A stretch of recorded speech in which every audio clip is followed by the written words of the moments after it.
Hello po mga kababayan. Ako nga po pala si Mr. JCL and i-update ko lang ang ating mga kababayang OFW ng mga requirements ng mga magbabakasyon sa Pilipinas as of April 2024. Una po ay ang passport. Dapat hindi expired yung passport. Huwag mo kakalimutan pag pupunta ang airport para di ka magkagarya. Huwag mong iwawala. Yan ang una. At pangalawa ay ang inyong ticket. Kailangan po yan sa check-in counter kaya huwag niyo po yan kakalimutan.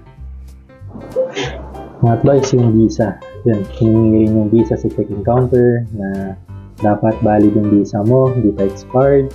And ang aking comment lang naman dun sa mga babakasyon na malapit na ma-expired is sana parinihin mo na yung mga visa para in case like pabalik kayo ng abroad, baka 1 day, 2 day na lang ma-expired na, o pwede pa pang bumalik nun. Kaya lang ang problema, pag nagka-aberya, paano yun? Pag nung flight mo, di ba? Malaking problema yun, baka hindi ka na makabalik. And 2.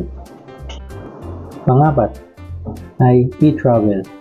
Napaka-importante po niyan, lalo na sa counter, sa check-in counter, hiningi po yan. Hindi ka makapag-check-in sa flight mo pag wala yan. Hiningi yan. May mga kababayan ako last time na umuwi ako, mga kababayan tayo na nakalimutan maggawa ng e-travel. Kaya nagkaroon sila ng aberya na patagal yung pag-check-in nila. Kailangan muna nilang tumabi. Then yung susunod na silino yung So kailangan na naman nilang pumila. Uulit na naman sila sa pila. So sana wag nyo nakalimutan yung e-travel nyo. Napaka-importante. Madali lang yan. Kahit sa mobile nyo lang, kaya-kaya nyo gawin yan. And may mga tutorial naman dyan sa YouTube. Pero kaya-kaya nyo yan. Yun yung sa mga kailangan. Pang-apat yun. At pang-5 ay verified contract. Kung lipat ka ng company from previous to the new company mo, kailangan mong magpa-verified mo na sa Philippine Embassy sa OWA. Then, may mga requirements doon. Dadali mo yun bago ibalik nila sa yung contract mo na verified nila.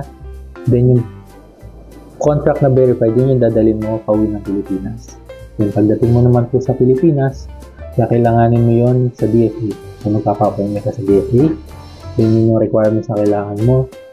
Then after nun, may issue ka ng OEC, which is yung OEC, yun yung kakailanganin mo pag pabalik ka naman ng abroad. Pang-6, pasalubong. Huwag mo makakalimutan yan, lalo na sa pamilya mo. And kahit naman wala kang pasalubong pa rin, importante na uwi ka na maayos. And nabigay mo yung mga pangangailangan nila habang nagtatrabaho ka sa abroad. And yun lang po. Maraming salamat po. Yun po yung mga requirements pagpa uwi ka ng Pilipinas sa bakasyon. And pagpalik ka naman, yun nga. Yun din naman. Passport, ticket, e-travel ulit. Magpanibago na naman yan. Kailangan huwag mo kakalimutan ulit yun. And yung visa mo na hindi expired. And yun lang. Yung mga kailangan. Then yun po, maraming salamat po. And sana po mag-subscribe kayo sa aking channel para sa mga susunod pong update. Hindi po kayo makalimot mga update pag magta-travel, mga OFW po.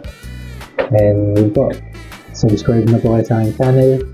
And pakilike na rin po yung video kung nakatulong ito sa inyo. And pakishare po para po sa mga kababayan natin ng mga baguhan na hindi pa nila alam yung mga requirements para hindi sila magkaroon ng aberya. Libreng-libre naman po yun para makatulong tayo sa kanila. Maraming salamat po, Mr. JC. Peace out!